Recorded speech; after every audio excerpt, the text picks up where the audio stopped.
මැද පෙරදිග රටවල් කිව්වමයි ඔළුවේ තියෙන්නේ නිකන් අර ගෘහ සේවිකා. ඔව්. මම ටීචින් කරේ. දැන් ටීචින් කරලා මෙහෙ ඇවිල්ලා අරක්කු බිස්නස් එකක් කරනවා. ඕන් එක තමයි ජොබ් මනි අන්න වැදගත්ම මාතෘකාව ජොබ් මනි. මේ හස්බන්ඩ් ඇන්ඩ් වයිෆ්ට එකට වැඩ කරන්න කොහොමදවත් chance එකක් නැහැ. ප්‍රශ්න. කීයද වයසද? මට දැන් 30. විතර අහනවා. ඔව් ලක්ෂ 5ක් කියලා කියන්නේ දිරම් 4000ක් විතරනේ. ඒක මගේ CV 500ක් විතර නම් බෙදන්න ඇති. කොම ප්‍රශ්නෙක මුල දුන්නේ මට ෆයින් එකකුත් වැටුණා. මොනවානේ අපි we will call you කියනවානේ. we will call you කියන එක මාර ටෙන්ෂන්. මොකද බොන කෙනෙකුට. බොන කෙනෙක්වත් කැමති නැති කෙනෙක්. දැන් නම් බොනවා ට්‍රේනින් වලත් බොනවා. හරි. ඒතර මොනවද ඇහුවේ ඉන්ටර්විව් එකේ? ඉතින් කම්මැලි වෙලා බෑ. පොඩි දැනුමක් තියෙන්න ඕන නේද? අනිවාර්යයෙන්. මේ කොෆි එකක් උතාවා ඒකත් බීලෙමු ඉතුරු කතා බහ කරන්න. thank you. ආවට ගියාට නිින්දෙන් නැගිටලා CV දානවා. අරහිට මේ අනිත් ජොබ් එක අතේ තිබ්බද? නෑ ඊට නෑ මට ආපු ගමම්ම වගේ ජොබ් දෙකක්ම හම්බුණා. ඉතින් මේ තමයි දිනේෂා. ඉතින් මෙයත් එක්ක තමයි අද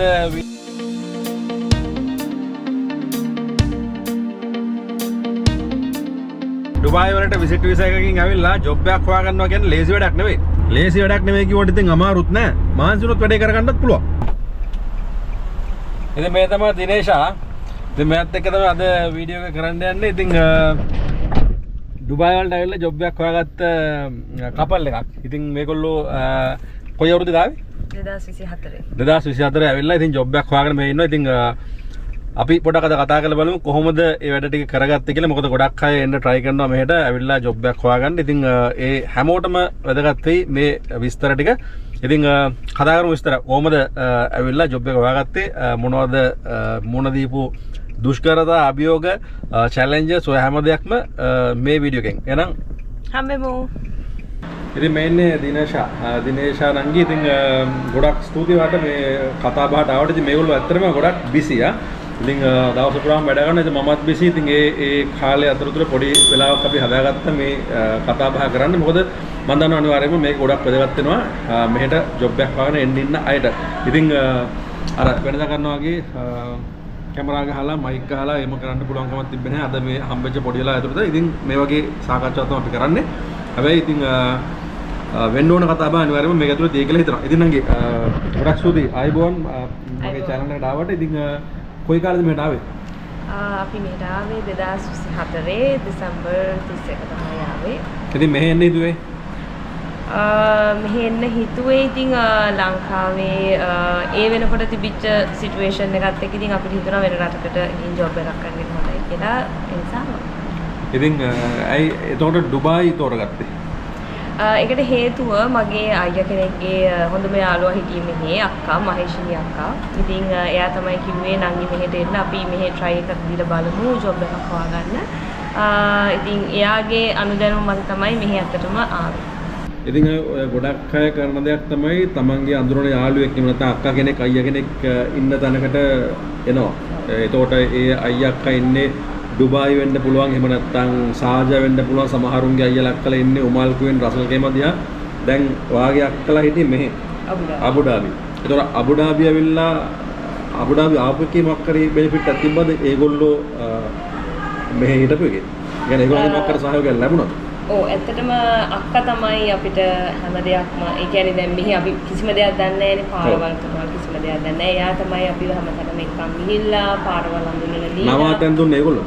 නෑ අපි ඒවට සල්ලි හොයාගෙන ආවේ. මොකද එහෙ ඉඳන් එනකොට අපි සල්ලි අරන් ආවා. එයා අපිට හැබැයි කිව්වා මේ වියදම් යනවා. ඒකට ලෑස්ති වෙලා ඉන්න කියලා. ඉතින් අපි එයා තමයි ඇත්තටම මෙහි රටතොට ගැන ඇත්තටම අපිට කියලා දුන්නේ. අපේ පස්සෙන් ඉඳලා කොහෙද අපි ජොබ් වලට ඇප්ලයි කරන්න ඕනේ. ඒ දේවල් ගැන ඔක්කොටම ඇත්තටම එතකොට ඒගොල්ලන්ගෙන් ඒ ලැබිච්ච සහයෝගය මොකක් හරි උදව්වක් වුණාද ජොබ් එකක් හොයාගන්න? අනිවාර්යයෙන්ම. මොකද අක්කා තමයි දැනගෙන හිටියේ ඇත්තටම මෙහි කොයි තැන්වලටද අපි ඇප්ලයි කරන්න ඕනේ මොන විදිහටද ඇප්ලයි කරන්න ඕනේ ඒ දේවල් දැනගෙන හිටියේ එයා. ඔව් ඇත්තට අපි කියමුකෝ බලන්න දැන් ඇවිල්ලා මාස දෙකක විසිට් එකක් දාගෙන ආවේ.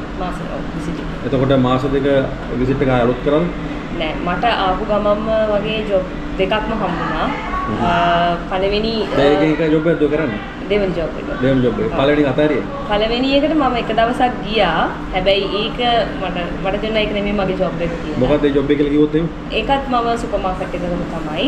හැබැයි ඒකේ ස්ට්‍රෙස් එක වැඩි කියලා මට හිතුණා. අනිත් එක ස්ටාෆ් එක මට ඒක හරි ගියම නෑ. මට හිතුණා නෑ මං අයින් වෙන්න ඕනේ. මේක නෙමෙයි මට හරියන්නේ කියලා. එතකොට ඒකෙන් අයින් වෙනකොට පොඩි රිස්ක් එකකුත් තියෙනවනේ. එතකොට අනිත් ජොබ් එක අතේ තිබ්බද? නෑ. ඊට පස්සේ ගොඩාක් පසුතැවුණා. ඒ කියන්නේ ඒක කොච්චර කාලෙකට දෙවෙනි කම්ම කරා? සති දෙකක් විතර ආපහු මට ඉන්න වුණා. ආයෙ මොකද ඇප්ලයි කරනවා? ඔව් ඒ දවස්වල හරියට ටෙන්ෂන් එකෙන් හිටියේ. මොකද හම්බ වෙයිද නැද්ද? අතට ආපු ජොබ් එක මං අතෑරගත්තා. ලොකු රිස්ක් එකක් ගත්තේ. ඒ වුණාට ඉතින් ඊට පස්සේ ආපහු සති දෙකක් කරලා ආයෙ මට ජොබ් එක දැන් දුබායි වලට ඇවිල්ලා ජොබ් හොයන අය ගොඩක් කරන වැරද්දක් තමයි දැන් ඔය ආවට ගියාට නිින්දෙන් නැගිටලා CV දානවා අරහෙට මෙහෙට කරනවා. ඉතින් එහෙම කළා හරියන්නේ නැහැ. දැන් ඕගොල්ලෝ කොහොමද CV දැම්මේ? මට කියන්නකොට දවසට CV කීයක් විතර දැම්මද කියලා? ඇත්තටම අපි මම හිතන්නේ CV 500කට වැඩිය නම් දාලා ඇති. උදේ නැගිට වෙලේ ඉඳන් ඇවිදිනවා. හැම තැනම ඇවිද්ද ඔන්ලයින් දාන්න පුළුවන්. ඒවට ඔන්ලයින් දැම්මා.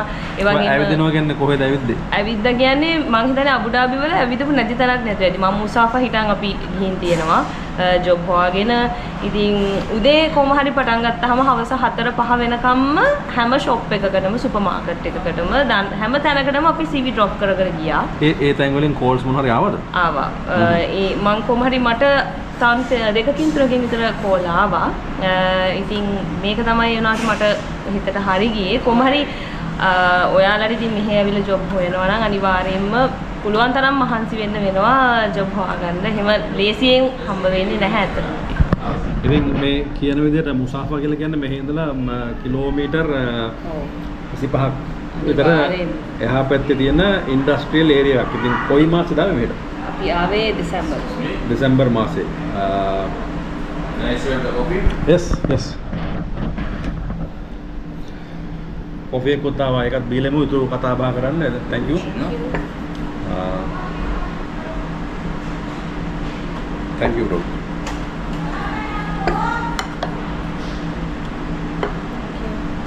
ඉතින් දෙසැම්බර් මාසේ ආපු එක මම හිතන්නේ ගොඩක් හොඳයි නේද?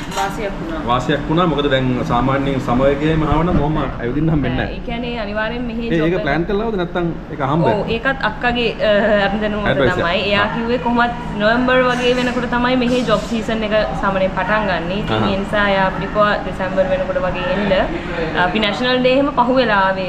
ඒ නිවාඩු ඔක්කොම කට් කරා. නැහැ. ඒ නිසා ඒ පහුවෙලා තමයි ආවේ. අනිවාර්යෙන්ම ඒ කාලේ තමයි හොඳම කාලේ මෙහි ඇවිල්ලා ජොබ් එකක් හොයනවා.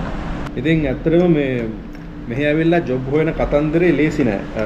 මේකට මහන්සි වෙන්න ඕනේ සෑහෙන්න. ඉතින් කම්මැලි වෙලා බෑ.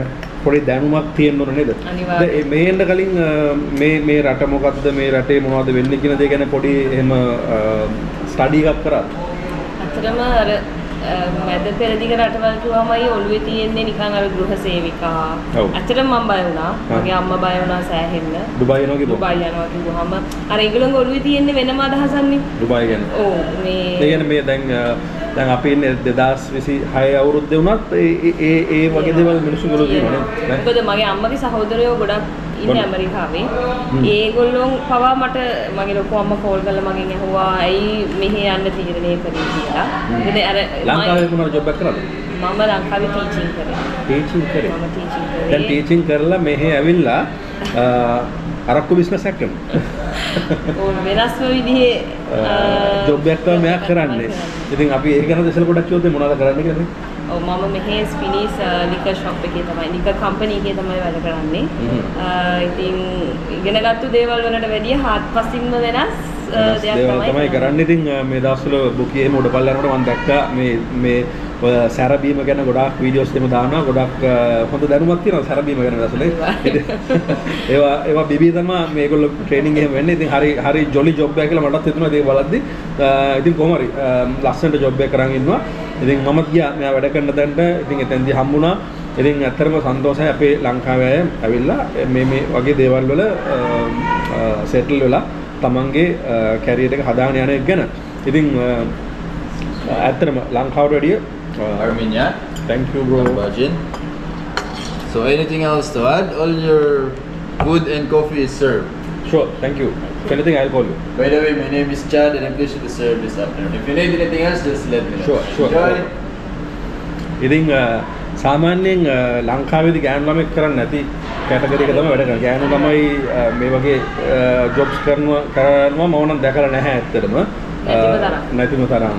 ලිකර් ෂොප්ස් වල සාමාන්‍ය ලංකාව වගේ නෙවෙයිනේ. ලංකාවේ ගත්තොත් ඒක අර දැල් ගහලා වහලා ඇතුලේ කෙනෙක් ඉන්නවා ඉල්ලන එක දෙනවා එහෙම. හැබැයි මේ ගොල්ලෝ කරන එකේ ලොකු දැනුමක් එක්ක තමයි රස්සාව කරන්න ඕනේ. මොකද මෙතෙන් දෙන්නේ ෆෝරිනර්ස්ලා ගොඩක් එනවා. සුද්ධ වෙනවා. ඉතින් ඒ සුද්ධ ඇවිල්ලා ඒගොල්ලෝ ඉල්ලන දේ එක්ස්ප්ලেইন කරන්න මේගොල්ලන්ට දැනුමක් තියෙන්න ඕනේ. ඉතින් ඒ වල එක සෑහෙන චැලෙන්ජින් ජොබ් එකක්. ඉතින් අර මේ නිකම්ම මේ සැරබීම ඉක්ුණා නෙවෙයි. ඉතින් කොහොමද ඒක හම්බුනේ? මම අර කිව්වේ සති දෙකකට පස්සේ කොහොම හරි මට කම්පැනි එකකින් කෝල් එකක් එනවා ඉන්ටර්විව් එකකට කෝල් කරලා. ඉතින් මට එතකොට ඇත්තටම මම මේ බොන කෙනෙක්ට කැමතිවත් නැති කෙනෙක් ලංකාවේ ඉන්නකොට. බොන කෙනෙක්වත් කැමති නැති කෙනෙක්. දැන් නම් බොනවා ට්‍රේනින් වලත් බොනවා. ට්‍රේනින් වල මම දන්නවා මේ හොඳට බොනවා. මම අමද්දක කෙනෙක්. හැබැයි මම දැන් පෙවෙනවා. දැන් බොනවා නෙවෙයි පෙවෙනවා. බොන්න වෙනවා. පෙවෙනවා මේ. ජොබ් එක නිසා ඒක මොකද කස්ටමර්ට දෙන්න කලින් අපි ඒක අනිවාර්යයෙන්ම ප්‍රොසෙස් කරනවා. තමන් ඉක්ුණන දේ දැනගෙන ඉන්න බෑ. ඔව්. එතකොට කොහොම හරි මම ඒ වෙනකොට ඉන්ටර්විව් එකට යනකොටත් මම කිසිම දෙයක් දැනගෙන හිටියේ නැහැ. කොහොමද ඔන්ලයින්ද දෙන්නේ? නෑ මම ගිහිල්ලා ඩ්‍රොප් කරා හෙඩ් ඔෆිස් එකට මගේ CV එක. ඇත්තටම ඔන්ලයින් දාපුවා නෙමෙයි මට හරි ගියේ. දැන් මම LinkedIn try කරා ඔන්ලයින් ඔය තියෙනවනේ මෙහි ආල්ෂාය ගෲප් එක. එහෙම තියෙනවනේ අපි ඔන්ලයින් දාන්න ඕනේ. ඒකක්වත් මට ඇත්තටම හරි ගියේ නෑ. මම ගිහින් කෝල්ස් ආව නැද්ද? නැහැ. ඇත්තටම මම ගිහිල්ලා බාර දුන්න CVs වලින් තමයි මට ගොඩක්ම ඉන්ටර්විව් ෆෝන් කරේ. එහෙම තමයි මේකත් හම්බ වුණේ. ඉතින් ඉන්ටර්විව් එකේදී අපි කන ගමන් කතා කරමු.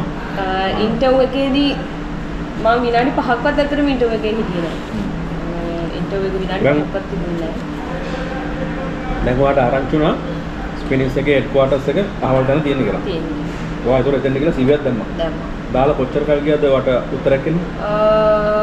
කොහොම හරි CV එක දාලා මම සතිය මම හිතන්නේ දෙකක්මාරක් විතර යන්නේ. ඒ වගේ කාලයක් ගියා. ඔව් සති දෙකක් විතර. ඊට පස්සේ ඉන්ටර්විව් එකට ඒගොල්ලෝ කතා කරා. මොනවද ඉතින් ඇහුවේ? ඇත්තටම මගෙන් ඒක මගේ විනාඩි 5ක්වත් මගේ ඉන්ටර්විව් එක තිබුණේ නැහැ. එයාලා කිව්වේ මම කොන්ෆිඩන්ස් ඇතුව කතා කරපු එකෙන් තමයි ගත්තේ කියලා. මගෙන් ලංකාවේදී ඉංග්‍රීසි මොකක් පුළුවන්ද සාමාන්‍යයෙන්? මොනවද සාමාන්‍යයෙන් පුළුවන්. මම ටීච් කරේ නම් සිංහල ඉතිහාසය බුද්ධ ආගම. ඒ කියන්නේ මෙහෙ එනකොට සාමාන්‍යයෙන් ඉංග්‍රීසි භාෂාවෙන් ඉන්ටර්විව් එකකට පොඩ්ඩක් ෆේස් කරගන්න පුළුවන්කමක් තිබුණා. එහෙම පුළුවන්කමක් තිබුණා. මොකද මම ලංකාවේ ඉන්නකොටත් මේ කියන්නේ ටීචින් කරේ මම මගේ ප්‍රයිවට් ක්ලාසස් කරේ. ඒතර මොනවද ඇහුවේ ඉන්ටර්විව් එකේදී? ඉන්ටර්විව් එකේදී අහුවා මගේ පර්සනල් ඩීටේල්ස් අහුවා. මොනවාද ඒ කියන්නේ මගේ අර අපි කියන්නේ නිකන් myself කියලා ඒ වගේ ටිකක් ඇහුවා. ඊට පස්සේ මොනවාද මං දන්නේ කියලා හොලි කරගෙන. ඉතින් මම ඇත්තටම කිව්වා මම කිසිම දෙයක් මම දන්නේ නැහැ. ඕනෙත් නැහැ. කටේ දාලා නැහැ. කිසිම දෙයක් දන්නේ නැහැ කියලා මම කිව්වා. ඉතින් ඇත්තම කිව්වා. මොකද බොරු කියන්න බෑනේ. මොකද එයාලා ඇහුවොත් මම දන්නේ නැහැ කිසිම දෙයක්. ඊට පස්සේ කොහොම හරි ඒ අහපු දේවල් වලට එයා HR මැනේජර් සතිස් කොහේ කෙනෙක්ද? එයා ඉන්දියාවේ. ඉන්දියාවේ කෙනෙක්. ඉන්දියාවේ. ඉතින් එයා කොහොමද විනාඩි 5ක් 6ක් යනකොට ඔෆර් ලෙටර් මට දෙන්න. ඒ වෙලාවේ. ඒ වෙලෙම පාරේ ආව සිලෙක්ට් කරගත්තා මම ඔෆර් ලෙටර්. එහෙම chance එකක් සාමාන්‍යයෙන් හම්බ වෙනවා කියලා කියන්නේ මාරම ෆීලිං එකක්. මාරම ලකි. සාමාන්‍ය ඉන්ටර්විව් එකකට ගියාම කියනවනේ අපි we will call you කියනවනේ. we will call you කියන එක මාර ටෙන්ෂන්. මොකද අපි බලන් ඉන්නවා. අපි බලාපොරොත්තු තියන් ඉන්නවා. එතකොට තව රස්සාවක් හම්බුනොත් එහෙම අපි හිතනවා ඒකට යන්නේ අතනින් කෝල් එකක් ඒත් දන්නේ නැහැ කියලා ඉතින් ගන්න වගේ දෙනවා. ඉතින් මේ වගේ කෙලින්ම කතා කරලා ඔයගොල්ලෝ එකට දෙන්නම් කියමු. ඒක මාරම ෆීලිං එකක්. මම පෞද්ගලිකව ඔය අත්විඳලා දිනද දන්නවා. ඊට පස්සේ ජොබ් එක පටන් ගත්තා. ඊට පස්සේ එහෙම ඒ කියන්නේ පටන් ගත්තට එතනත් පොඩි ප්‍රශ්නයක් වුණා. මොකද මගේ වීසා එතකොට ඉවර වෙන්න ඕන මෙන්න තිබුණා. දවස් 10ක් 15ක් වගේ තමයි තිබුණේ. කොහොම හරි මං ඇහුවා වීසා එක්ස්ටෙන්ඩ් කරන්න ඕනේද කියලා. හැබැයි ඒගොල්ලෝ කිව්වා මේ කරන්න ඕනේ නැහැ. අපිට ඇප්ලයි කරන්න පුළුවන් කාලෙ ඇති කියලා. ඒ වුණාට කොච්චර කාලෙද තිබ්බ? සති දෙකක්ද? සති දෙකක් තිබුණේ නැහැ. දවස් 10ක් වගේ මට මතක විදිහට තිබුණේ. කොහොම හරි මගේ වෙලාවද මන්ද මගේ වීසා එක ඇප්ලයි කරන්න ඇත්තටම පරක්කු වුණා. ඊට පස්සේ තමයි ලොකුම ප්‍රශ්නෙක මුහුණ දුන්නේ මට ෆයින් එකකුත් වැදුනා. වැදුනා. ඒ කියන්නේ ඒ ෆයින් ඒගොල්ලෝ ගෙවුවා. නැහැ. ඒක ඔයාලට ගෙවුවේ නැහැ. ඒක මට ගෙවන්න උනා. මං ඒ වෙලාවේ ඒගොල්ලොත් එක්ක ඒකට ෆයිට් කරන්න ගියෙත් නැහැ. මොකද සාමාන්‍ය විසා ඉවරලා කොච්චර කල් හිටියද? මම දවස් 11ක් හිටියා. 11ක් හිටියා. ඉතින් තව දෙයක් තමයි මෙහෙම වෙනකොට පොඩ්ඩක් පරිස්සමෙන් ඉන්න ඕනේ. මොකද ඔය දවස් 11 අතරතුර බැරි වෙලා හරි පොලිසියෙන් ආව චෙක් කරොත් අනිවාර්යයෙන්. ඔයා ඩිපෝට්. අනිවාර්යයෙන්. ඒතකොට කිසිම chance එකක් දෙන්නේ නැහැ. මට අහවල් කම්පැනි එකෙන් කිව්වා ඒගොල්ලෝ මට වීසා ගහන්නම් කිව්වා. එහෙම කිසිම කතාවක් නැහැ. ඔයාට වෙන්නේ මේ රටෙන් යන්න. එහෙම ගියොත් එහෙම ආයේ මෙහෙට එන්න හම්බ වෙන්නේ නැහැ. ඉතින් ඒ හින්දා ඒ වගේ ජොබ් එකක් හම්බෙන්නම් කිව්වා එක්කෝ කාමරස් වල ඉන්න ඕනේ. එහෙම නැත්නම් ලොකු රිස්ක් එකක් තියෙනවා. එහෙම නැත්නම් ඔයා සල්ලි දීලා වීසා ගහ ගන්න ඕනේ. ඒ වෙනකොට තිබිච්ච ප්‍රශ්නේ මම එක්ස්ටෙන්ඩ් කරා. ඒ කියන්නේ මගේ වීසා එක ඉවර වෙන්න තිබුණේ පෙබරවාරි 8. හැබැයි ඒ වෙනකොට ඒගොල්ලෝ ඇප්ලයි කරලා තමයි තිබුණේ මං හිතන්නේ. මොකක් හරි හේතුවක් නිසා මගේ වීසා දෙකම බවුන්ස් වුණා. ඒ කියන්නේ ඒජන්සියෙන් ඇප්ලයි කරපු එකයි කම්පැනි එකෙන් ඇප්ලයි කරපු එකයි දෙකම බවුන්ස් වුණා. මගේ වීසා එක කැන්සල් වුණා. රිජෙක්ට් වුණා. දැන් මට ඇප්ලයි කරන්නත් බෑ වීසා එක. කම්පැනියේ වීසා එක ඇප්ලයි කරලා තියෙන්නේ. අනාට ඒක එන්නත් පරක්කු වුණා. කොහොම හරි දවස් 11ක් ගියා මට වීසා එක එන්නේ. ඉතින් ඒ දවස් 11 කියන්නේ යම් මේක මම හිතන්නේ මම උච්චර අඬන්නේ නැතිද කියලා මම තමයි දන්නේ. ඉස්සරට ඒ කියන්නේ අර තව රස්සාවක් අතහැරලානේ ඔය ඇවිල්ලා තින්නේ. තියෙන්නේ. ඒකට ඒකත් මිස් වෙනවා. ඔව්. ඒ දුකත් හිතේ තියෙනවා. ඉතින් ඔය වගේ දේවල් තමයි. ඉතින් සාමාන්‍යයෙන් නම් දැන් ඔය CV බෙද යනකොට ඒ වැඩි කොහොමද ඔයගොල්ලෝ කරගත්තේ? සාමාන්‍ය CV කීයක් විතර print කරනවද? ලංකාවෙන් CV හදන් ආවද? මෙහෙ ඇවිල්ලා හැදුවද? අන්න එතන තමයි තියෙන වැදගත් දැන් අපි ලංකාවෙන් හදන් ආව CV. හැබැයි මෙහෙට ආවට පස්සේ තේරුණා අපේ ඒ ෆෝමැට් එක මෙහෙට හරියන්නේ නැහැ කියලා. අනිත් එක තමයි ෆෝන් නම්බර් එක. ෆෝන් නම්බර් එක. ලංකාවෙන් හදන් ආවොත් තේරුමක් නැහැ. තේරුමක් නැහැ. ඒ කියන්නේ print කරන් එන්න එපා ලංකාවෙන්. ඔව් තේරුම නැහැ. ඒක ඇත්තටම බොරු වැඩක්. අපි සෑහෙන print කරන් ආවා. ඒ කියන්නේ ලොකු CV ප්‍රමාණයක් print කරන් ආවා. ඒකට දැම්මේ කොහේ නම්බරේද? ඒවට ඉතින් අපි දන්නේ එතකොට අපි දැනන් හිටියේ නෑ මෙහි ලම්බස් දාන්න ඕන දුක් දන්නේ නෑ ලංකාවේ නම්බර දානවා. ඉතින් ඔක්කොම අපිට ගියා. කිසිම තේරුමක් අනිත් එක CV බණ්ඩලයක් print කරන් යනවා කියන සෑහෙන බරක්. ඒකත් බර. ඔව්. අනිවාර්යයෙන් මේකත් බරක්. අපි ඇත්තට මේ බර අරන් ආවා. ඒ වුණාට ඒක කිසිම වැඩක් වුණේ නැහැ. ඉතින් ඊට පස්සේ කොහොම හරි මගේ ඒ අක්කගේ හස්බන්ඩ් ළඟ සිම් එකක් කියන්නේ එයාලගේ සිම් අරගෙන අපි ඒවා අපි දාලා ඒවා දාලා අපි අලුතෙන් මෙහි විදිහට ෆෝමැට් කරනවා. ඒ කියන්නේ අපේ ලංකාවේ ෆෝමැට් මෙහෙට සමහරවල්ලාට හරියන්නේ නැහැ. හරියන්නේ නැහැ. ඒ කියන්නේ ගොඩක් අය මෙහෙ දානවනේ දැන් අධ්‍යාපන සුසුකම් ඉන්නේ අර මේ මොනවාද සිංහල භාෂාවට ඒ සාමාර්ථය ඩී සාමාර්ථය ඔහොම දානවනේ. දැන් ඔයගොල්ලෝ දැම්මද? නෑ. ඒක එනකොට ලංකාවෙන් එනකොට දානවා. ඒ කියන්නේ ඒක මෙහෙට වැඩක් නැහැ. ඒ කියන්නේ වා සිංහල සාහිත්‍යයට මොකද්ද ගත්තේ ඉතිහාසයට මොකද්ද ගත්තේ ඒක මේ රටට බලපාන්නේ නැහනේ. නේ. ඒක ඇත්තටම ප්‍රායෝගික දෙයක් නෙවෙයි. ඉතින් ඒගොල්ලෝ ඒ සාමාර්ථ බලන්නේ නැහැ. ඒක සමහරට ලංකාවේ ඒක පොඩ්ඩක් බලනවා. ඔව් ලංකාවේ. ලංකාවේ කම්පැනි එකට ගියාට පස්සේ ඒගොල්ලෝ එදෙනනේ මේ පොඩ්ඩක් ඉගෙන ගත්ත පොඩ්ඩක් මොලේ තියෙන කොල්ලෙක් කෙල්ලෙක් කියලා ඒගොල්ලෝ අරක බලලා පොඩ්ඩක් තීරණය කරනවා. හැබැයි මෙහි එහෙම දෙයක් නැහැ. ඉතින් මෙහෙට ගොඩක් වෙලාවට වැදගත් වෙන්නේ වැඩ කරලා තියෙන වගේ ප්‍රොෆෙෂනල් එක්ස්පීරියන්ස් එක. ඉතින් අර පල්ලෙහෙන් පොඩ්ඩක් දැම්මනම් හරි මම අහවල් විභාගයේ අහවල් අවුරුද්ද කරලා තිනවා කියලා. ඒ තියෙනවා. ඔව් ඊට පස්සේ CV හදාගත්තා. ඔව් ඊට පස්සේ මෙහෙ විදිහට CV හදාගෙන මම හිතන්නේ අපි ඒකයි මගේ CV 500ක් විතර නම් බෙදන්න ඇති. ඒ කියන්නේ අර වීසා ඉවර වෙන්න ලං වෙනකොට ටෙන්ෂන් එක වැඩි වෙනවා. ඒ ඉතින් අර යනවා ඇවිදින එකම තමයි කරන්නේ. ඇවිදිනවා පුළුවන් තරම් ඇවිද අහු වෙන්නේ මොකද? ඒ කියන්නේ මේ පාරවල් ගන්න ඇවිදින්න ඇති. පුළුවන් කොච්චර ඇවිද්දද කියලා මම දන්නේ නැහැ. يعني මෙහෙම තියෙන මේ වගේ රෙස්ටෝරන්ට් කැෆෙටේරියා වල හැම එකකම CV ඩ්‍රොප් කර යනවා. ඉතින් එහෙම ගියපු ඒවා ඒකට ඒගොල්ලෝ CV ගන්නවා. ගන්න. සමහර අය ඉතින් කියනවා මෙහෙන් අපි ගන්න නැහැ. ඔයාලට ඩුබායි යන්න වෙනවා. ඩුබායි හෙඩ් ඔෆිස් තියෙන්නේ. ඉතින් එහෙම කියලා කියනවා. හැබැයි ඉතින් අපි පුළුවන් හැමතැනකටම ගන්න හැමතැනකටම වගේ ඩ්‍රොප් කරගෙන ගියා. තමයි කරේ.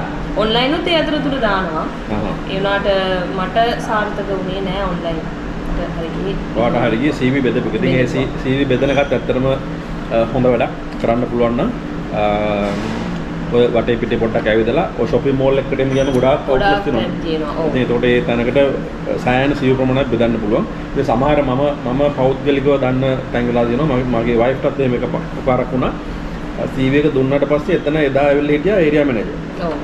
ඒරියා මැනේජර් ඒ වෙලාවෙම ඉන්ටර්විව් කළා මේ ඔයා සිලෙක්ටඩ් කියලා කිව්වා. එහෙම දේවල් තියෙනවා. එහෙම chances හම්බෙන්න පුළුවන්. සමහරවිට ඒගොල්ලෝ ඒ ස්ටෝර් එකේ ඉන්න මැනේජර්ට අවසරය දීලා දෙනවා. ඔයා කැමති කෙනෙක් ඉන්ටර්විව් කරලා ගන්න කියලා. ඉතින් ඒ වගේ දැනට වාසි ඉවෙක් ගින් දුන්නොත් එමේ ඒගොල්ලන්ට වාසි ඇඩිස් කියලා දුන්නොත් එමේ අනිවාර්යයි. අනිත් එක තමයි සමහර තැන් තියෙනවා සමහර කාලා තියෙනවා ඒගොල්ලන්ට ඕනේ only ශ්‍රී ලංකන්ස්.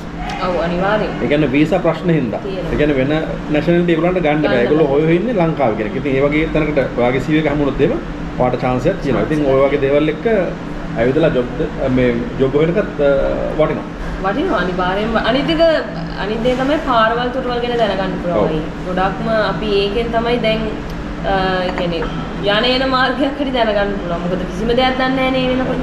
ඉතින් ඒකෙන් ලොකු අත්දැකීමක් හම්බුණා. ඇත්තටම කොහේ හරි ඉන්ටර්විව් එකක් වැටුණත් තැන හොයාගෙන යන්න පුළුවන් තත්ත්වෙට පොඩ්ඩක් අපි හුරු වුණා. එතකොට අබුඩාබි කොහොමද ජීවිතේ?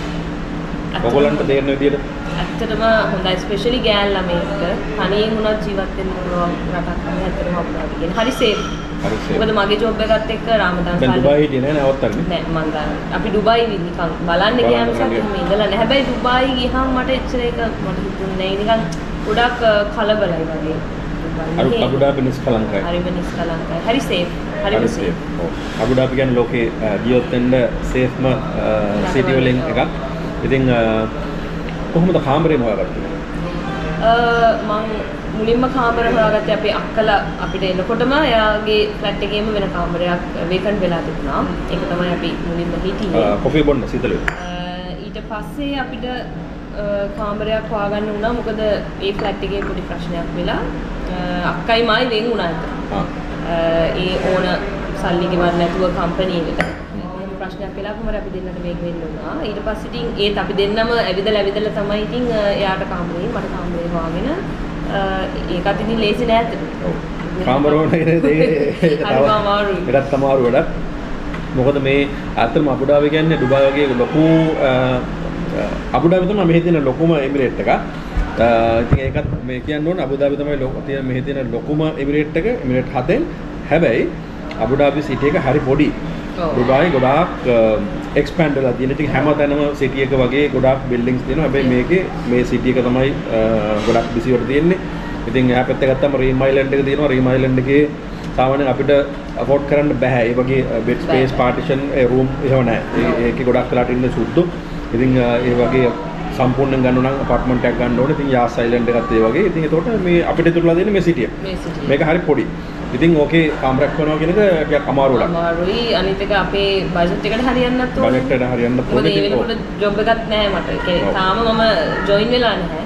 ඒකෝට ඉතින් මගේ බජට් එකට ගෙනාවු සල්ලි ටික විතරයි. ඒකට ෆයින් උත් ගෙවන්න ඕනේ.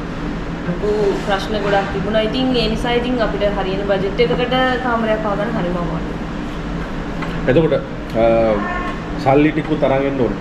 අනිවාර්යයෙන්. මොකද අයියේ මෙහි ආවට පස්සේ ඉතින් අපිට උදව් කරන්න එහෙම ඇත්තටම කවුරුත් නැහැ. අපිට එහෙම කාටවත් බරක් වෙන්නත් බැහැනේ.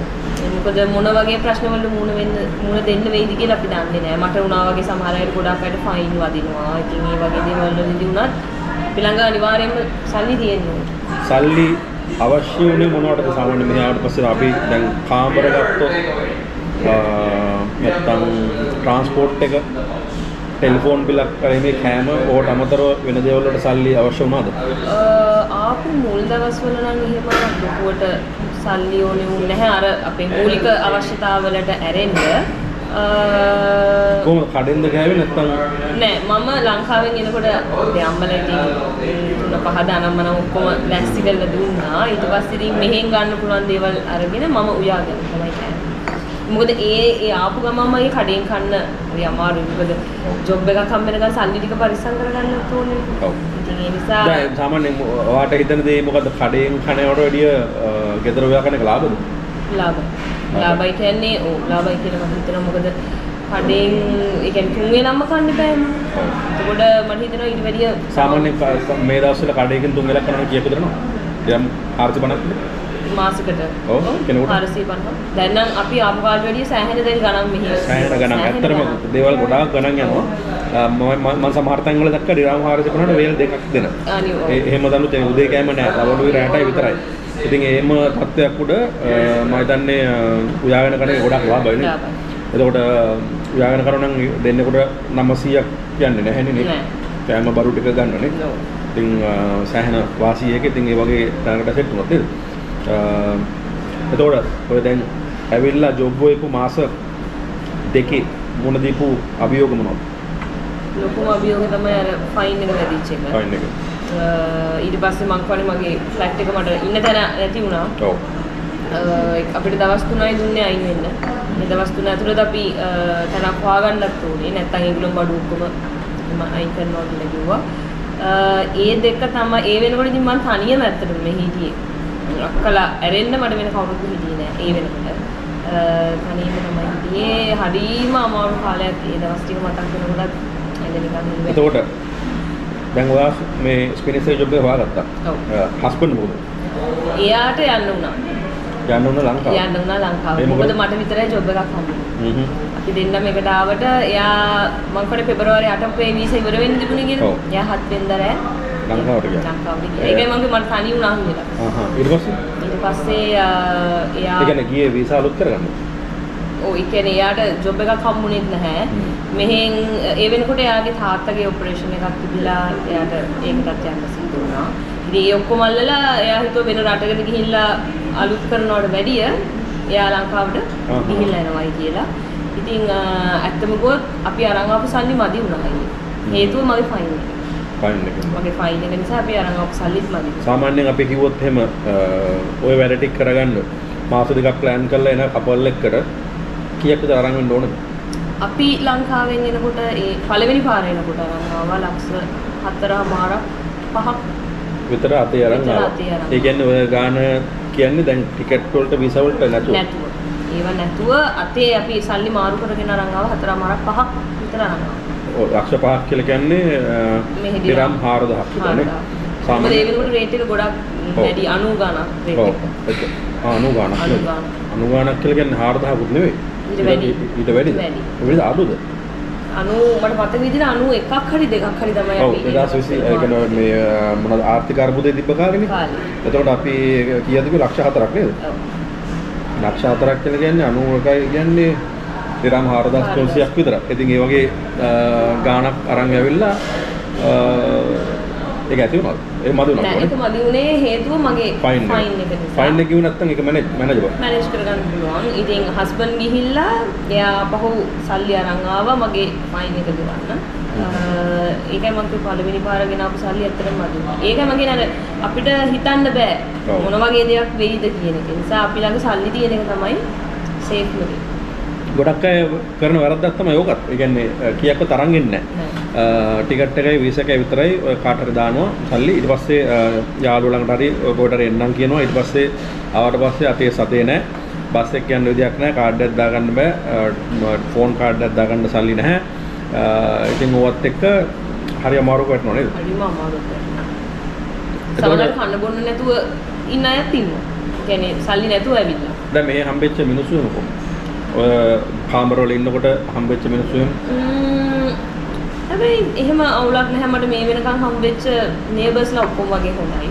ලංකාවත් එක්කද හිටියේ? නෑ. ගොඩක්ම ෆිලිපින්. ෆිලිපින් අයත් එක්ක තමයි දැන් ඉන්න කාමරේත් වැඩිපුරම ඉන්නේ ඒ ෆ්ලැට් එකේ තියෙන ෆිලිපින්. එහෙම කිසිම ප්‍රශ්නයක් නැහැ. අපේ පාඩුවේ නිදහසේ ඉන්න පුළුවන්. කවුරුත් අපේ දේවල් හොයන්නේ නැහැ. අපි වැඩේ කරගෙන දැන් රස්සාව හම්බුනට පස්සේ ඉස්සලම වැඩට ගියාම කොයි වගේ නැෂනැලිටි වල අයද හිටියේ? මට පළවෙනිම ස්ටෝර් එකේ හම්බුනේ ෆිලිපින් මැනේජර් කෙනෙක් සහ ඉන්දියන් and කෙන්යා. ඒ තුන් දෙනා තමයි මට මුලින්ම හම්බ වෙච්ච ස්ටාෆ්. එතකොට දැන් ඒ වගේ මැනේජර් කෙනෙක් එක්ක කියන්නේ පිටරට කෙනෙක් එක්ක වැඩ කරනකොට ඔයාගේ එක්ස්පීරියන්ස් එකත් එක්ක දැන් ඔයා ලංකාවෙන්නේ. ලංකාවෙන් ඇවිල්ලා පිටරටක මැනේජර් කෙනෙක් එක්ක වැඩ කරනකොට මොනවද පරිස්සම් වෙන්න ඕන දේවල් මොනවද දැනගත යුතු දේවල් ඔයාගෙන් දෙනවා නම් ඇඩ්වයිස් එකක් අලුතෙන් එන කෙනෙකුට?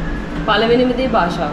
පළවෙනිම දේ භාෂාව. මොකද එයාත් එක්ක අපි කතා කරන්න අපිට තේරෙන්නේ නැත්නම් එයා කියන දේ අපි කියන දේ එයාට තේරෙන්නේ නැත්නම් එතන අපිට හොඳ සම්බන්ධතාවයක් ගොඩනගා ගන්න බැහැ. ඒ නිසා පළවෙනිම දේ මම කියන්නේ කවුරුනි ලංකාවෙන් යනවා නම් ඉංග්‍රීසි දැනගෙන එන්න. අඩුතරම කියන දෙයක් තේරුම් ගන්න පුළුවන් තරමටවත් දැනගෙන ඉන්න ඕනේ. පළවෙනියටම භාෂාව අපිට වැදගත් වෙනවා. හැබැයි අර එහෙම මම වැඩ කරනකොට හැබැයි හරීම සහයෝගයෙන් අපි වැඩ කරා. එහෙම මට අපිට දැන් පිලිපීන ඉන්දියන් කියන හැම වෙනසක් තිබුණේ නැහැ. ඒගොල්ලෝ මට හැමදේම කියලා දුන්නා. ඉතින් අර අපි අවංක වෙලා ඉන්න තරමට අපිට වැඩ ටික කරගෙන යන්න පුළුවන්. ඉතින් ප්‍රධානම දේ මම නම් කියන්නේ භාෂාව ඕනෙම. වයස හැවොත් කියන්න අකමැත් ප්‍රශ්න කීයද වයසද? මට දැන් 30ක්. මේ අවුරුද්දට 30ක්. එතකොට දැන් පරිගණක දැනුම ගැන කතා කරොත් ඒක වැදගත් වුණාද? අනිවාර්යයෙන්. මොකද දැන් මම වැඩ කරන්නේ අයියේ මෝල් එකක. ඔව්. එතකොට මෝල් එකක වැඩ කරනකොට මට අර සේල්ස් පැත්ත විතරක් නෙමෙයි. මට මගේ ස්ටෝර් එකේ හැමදේම වගේ මට කරන්න සිද්ධ වෙනවා. මැනේජර් නැති වෙලාවට මම තමයි ඉන්චාර්ජ් වගේ වැඩ කරන්නේ. එතකොට අනිවාර්යයෙන්ම අපිට පරිගණක දැනුම ඕනෙම. මොකද අඩුම තරමේ මේල් එකක්වත් දාගන්න බැරි නම් ඉතින් ඒක හරි අමාරුයි. පරිගණක දැනුම කියපුවම ඒක කැෂියර් වැඩේටත් ඕනේ නේද? එතන තියෙනත් කම්පියුටර් එකක්. ඔව් සිස්ටම් එක. ඔව් ඒ සිස්ටම් එක මේවා කරන්න ඕනේ, කෑෂ් බැලන්ස් කරන්න ඕනේ, ඒ රිපෝට්ස් ගන්න ඕනේ. ඉතින් ඒ වගේ ගොඩක් දේවල් තියෙනවා නේද?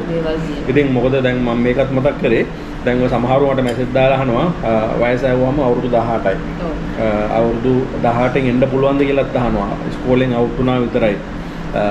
එහෙම අය අහනවා මේ ඇවිල්ලා මෙහි රස්සා හොයාගන්නේ කොහොමද කියලා. ඉතින් බලපොම ඔයාලට ඉංග්‍රීසිත් බෑ. කම්පියුටරයක් අත ගහලා නැහැ. ඉතින් එහෙම වුණාම හරි අමාරුයි. අනිත් එක තව සමහරව අහනවා කපල් වීසා තියෙනවද කියලා.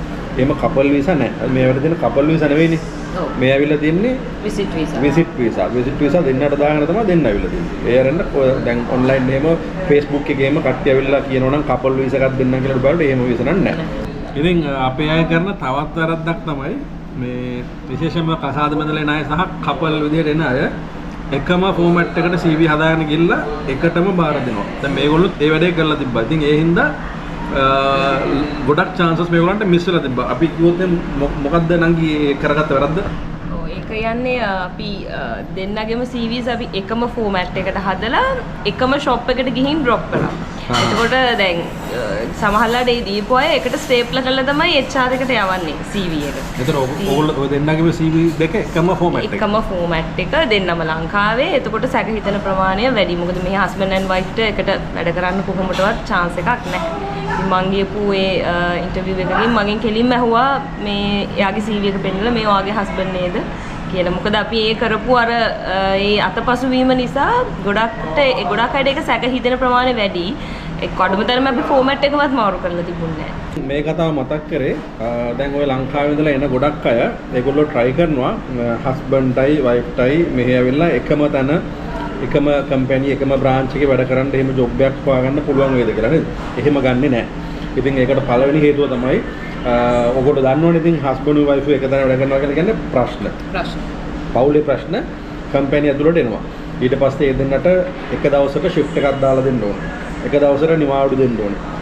මෙයාට ලෙඩ හැදුනොත් හස්බන්ඩ් එන්නෙත් නැහැ. හස්බන්ඩ් ලෙඩ හැදුනොත් මෙයා එන්නෙත් නැහැ. ඉතින් ඒක කම්පැනි එකට හරි කරදරයක්. ඉතින් ඒ කරදරේ හින්දා ඒගොල්ලෝ ගොඩක් වෙලාවට එහෙම කට්ටියව ගන්නෙ නැහැ. දෙන්නෙන් එක්කෙනෙක් ගන්නවා. ගොඩක් වෙලාවට සමහර කම්පැනි තිබුණා මම වැඩ කරපු දෙන්නෙක් කසාද බැන්දා එක්කෙනෙකුට අයින් වෙන්න කියනවා. ඉතින් ඒ හින්දා කවදාවත් ඒ වැඩේ කරන්න එපා. ඔයගොල්ලෝ මේ වගේ CV බෙද යනවනම් ෆෝමැට් දෙකක් හදාගන්න. shopping mall එකකට යනවා නම් දෙන්න දෙපැත්තෙන් ගිහලා එකම තැනට දෙන්න එපා ඔයාලගේ CV. ඒක දෙන්න එපා. ඒක ලොකු වැරද්දක්. ඉතින් අපරාධ. නැත්තම් දැන් මෙයා වැඩ කරන කම්පැනි ඇත්තටම හස්බන්ඩ් වැඩ කරන කම්පැනි වලට ගොඩක් හොඳයි. අනිවාර්යයෙන්. ඒ chance එක සමහරට ගන්න තිබ්බා. මේ CV එකට දුන්නේ නැත්තම්. ඔව් එතනටත් අපි දුන්නේ එකටමයි CV. මං හිතන්නේ අපිට 90%ක්ම ජොබ් මගහැරෙන්න හේතුව මගේ හස්බන්ඩ්. මාත් එක්කම CV බෙදපු එක තමයි. ඒක තමයි ප්‍රධානම හේතුව. අපිට තේරුණා. මොකද ගෑනු ළමයෙකුට ජොබ් එකක් හම්බෙන්න දෙන අවස්ථාව ටිකක් වැඩි. මෙහි පිරිමි ළමයින්ට වඩා. ඉතින් ඉංග්‍රීසි කතා කරන්න පුළුවන් නම් හොඳ පර්සනැලිටි එකක් තියෙනවා නම් පොඩ්ඩක් මැනේජ් කරගන්න පුළුවන් නම් ඒ ඉන්ටර්විව් එක හොඳ chance එකක් තියෙනවා. ඉතින් අන්තිම ගෑනු ළමයි පිරිමි ළමයින්ට සාපේක්ෂව ගෑනු ළමයි මේ අඩුයි ටිකක් නේද? අඩුයි. ඉතින් ඒකත් බලපානවා. ඉතින් ඒවත් එක්ක හොඳ chance එකක් තියෙනවා ගෑනු ළමයින්ට. හැබැයි ඉතින් අර කලින් කියපු සුසුකම් තියෙනවා නම්. ඔව්. ඉතින් තව මොනවද? ඔයගලන්ගේ අමතක නොවනම අත්දැකීමක් කිව්වොත් අර ෆයින් එක කාපු එක අරන් මෙහෙ වෙච්ච. මෙහි වෙච්ච ඉතින් මෙහි අනිත් එක තමයි අපි ආශ්‍රය කරනකොට ආශ්‍රය කරන අයව හොඳට දැනගෙන ආශ්‍රය කරන්න ඕනේ. ඒකට හේතුව සමහරලාට මෙහි ඔය දන්නවනේ මෙහි නීතිමය පැත්ත ගොඩක් බරයි. එතකොට අපි යාළුවෙකුණත් ආශ්‍රය කරනකොට හරි පරිස්සමෙන් ආශ්‍රය කරන තරමට හොඳයි. මොකද ලංකාවේ වගේ නෙමෙයි කුඩු අනම්මනන් දේවල්වලට හරිම තදයි නීති. එතකොට අර අපි කරේ නැති වුණත් අපි එතන හිටියත් සමහරවිට අපි මේ වගේ දෙයකට අහු වෙන්න තියෙන ප්‍රවණතාවය වැඩි. ඉතින් කතා කරන දේ මොකද්ද කියලා මම හිතන්නේ ගොඩක් අය දන්නේ නැති මෙහෙත්තත් ඒ දේවල් තියෙනවා. ඉතින් ගොඩාක් වෙ ලංකාවෙන් සමහර වෙලාවට අම්මලා තාත්තලා සහෝදරයෝ යාළුවෝ කතා කරලා අහනවා අපේ අහවලා මෙහෙ ගියා දැන් ආගියතක් නැහැ. ෆෝන් එක වැඩ කරන්නේ නැහැ. කවුරුත් දන්නේ නැහැ කොහෙද කියලා. ඉතින් ඕවට හේතුව තමයි ඉතින් ඒවා.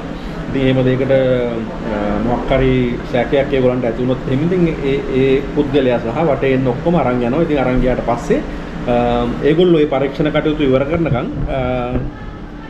ඒගොල්ලෝ කොහෙද ඉන්නේ කියලා කවුරුත් දන්නේ නැහැ. ඉතින් ඒ හින්දා ඔයගොල්ලන්ට තේරෙනවා මේ ඇවිල්ලා ඔය රූම් එකකම හොයාගත්තට පස්සේ මෙතන මොකක් හරි මේ වගේ වැඩක් වෙනවා කියලා. හොඳම දේ තමයි පැදුරටත් නොකිය මාරුල යන එක. ඒක තමයි හොඳම දේ. එහෙම පරිස්සම් වෙන්න ආවට පස්සේ. මොකද මොකක් හරි දෙයක් මෙහෙ වුණාට පස්සේ ඒක හදාගන්න අමාරුයි. ලංකාවේ වගේ අරයට මෙට කෝල් කරලා කරන්න පුළුවන් දෙයක් නැහැ. සමහරව කතා කරලා අහනවා ලෝයල්ලා මේ හොයාගන්න ප්‍රොමෝට් කරන්න බැරිද කියලා. එහෙම ලෝයල්ලා හොයන්න එහෙම කරන්න කිව්වොත් ඉතින් කෝටි ගණන් වියදම් කරන්න වෙයි. ඉතින් සල්ලි දෙනවන ප්‍රශ්නයක් නෑ. හැබැයි ඉතින් පරිස්සම් ලයින් එක හැම දෙයකටම වැඩිය හොඳයි නේද? අනිත් එක තමයි ජොබ් මනි අන්න වැදගත්ම මාතෘකාව ජොබ් මනි වලට අහුණාද? නෑ අපි අහුුන්නේ නැහැ. අවුරු ඉල්ලුවද? ඉල්ලපු එක්කෙනෙක් දෙන්නෙක් හිටියා. හැබැයි අපි අහුුන්නේ නැහැ. මොකද ඒක ඇත්තටම 30ක් 40ක් සාර්ථක නෑ. ඉතින් මේ අහවල් තැනක දාලා දෙන්න පුළුවන්. මොකද මගේ හස්බන්ඩ් එහෙම ඉන්ටර්විව් වලට ගියා. මේ සමහර ඒජන්සිත් තියෙනවා. ඒ තැන් වලට ගියා. හැබැයි ඒජන්සි තියෙනවා මේ ඩිරම් 250 300ක් ගන්නවා රෙජිස්ටර් කරන්න කියලා නේ. නෑ මේ අපි ආ ගියපු එකේ පළවෙනි සැලරි එක. පළවෙනි සැලරි එකම ඒ කියන්නේ අපි හිතමුකෝ 1000යි කියලා ඩිරම්. ඒ ගාන අපි යාලට දෙන්න ඕනේ. ඉතින් හැබැයි නිකන් හම්බ වෙන යන මේ ඉන්ටර්විව් එකකුත් නැහැ. හැබැයි වටේ යනවා වගේ දෙයක් තමයි තියෙන්නේ. ජොබ් මනි එක ගන්න සෑහෙන සමහර මං අහපු අවස්ථා තියෙනවා අර මේ ඔෆර් ලෙටර් එකක් දීලා. හැබැයි ඇත්තටම ඒ කම්පැනි එකට එහෙම කෙනෙක් මේ ඇතුළත් කරලවත් නැහැ. ඒ කියන්නේ හොර ඔෆර් ලෙටර්. හොර ඔෆර්. මෙහි ඉතින් හදන්න ඕන එකක් ඉතින් වෙන්න පුළුවන්. නිසා හරි. එහෙම දේවල් තියෙනවා. සෑහෙන දේවල් ඉතින් අපේ ලංකාවේ කට්ටියත් ගොඩක් කරනවා. ඉතින් ඒ හින්දා ඒ දීපු තැනත් ලංකාවේ එකක් තමයි. ඔව්. ලංකාවේ වැඩ ගොඩක් කරලා කරන්නේ ලංකාවේ. වෙන රටවල එහෙම ඒගොල්ලෝ එහෙම කරනවා කියලා අපි දන්නේ නැහැ. හැබැයි ආරංචි නැ හැම දෙයක්ම ලංකාවේ තමයි ඔය හොරාඩ කරන්නේ. ඉතින් ඒ හින්දා පරිස්සම් වෙලා ඉන්න. මොකද ඒවත් ඉතින් එහෙම අන්තිමට සල්ලි ටික දුන්නාට පස්සේ මනුස්සය හොයාගන්නත් නැහැ. ඉතින් ඒ නිසා එහෙම අහුවෙච්ච අය ගොඩාක් ඉන්නවා. ඔව්. ඉතින් ඒ දේවල් try කරන්න එපා. මොකද මෙහි ගොඩාක් වෙලාට ඉතින් එහෙම කම්පැනි වල එහෙම සල්ලි අරන් රස්සා දෙන්නේ නැහැ. එහෙම දෙනව නම් ඒක කලාතුරකින් වෙන දෙයක්.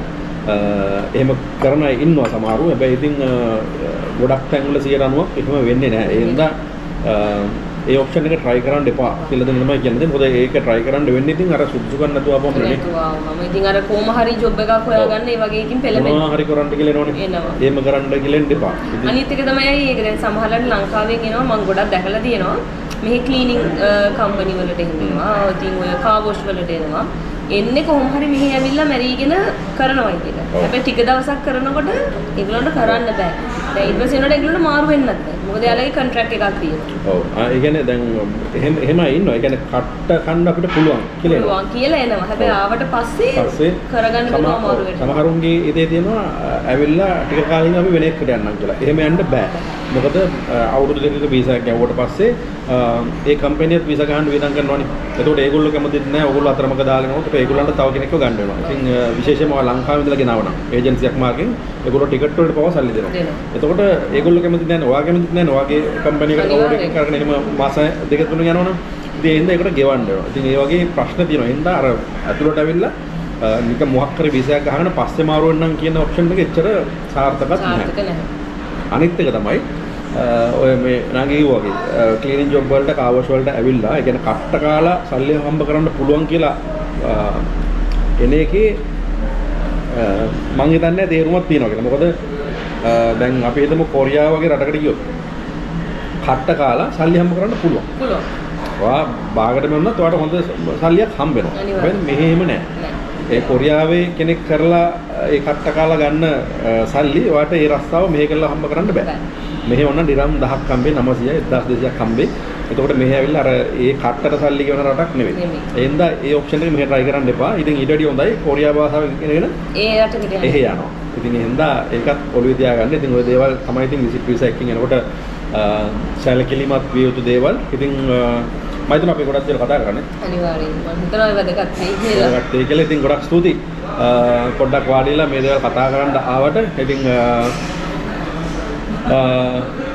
ඔය දේවල් ඔළුවේ තියාගෙන ඩුබායි වලට හෝ අබුඩාබි වලට UAE කොහේ කොනට විසිට් වීසා ආවත් තමන්ගේ වැඩේ කරගන්න බලන්න. ඉතින් අනිත් එක තමයි කොහේ කොනට කිව්වත් ඉතින් අර කොනේ යන්න එපා.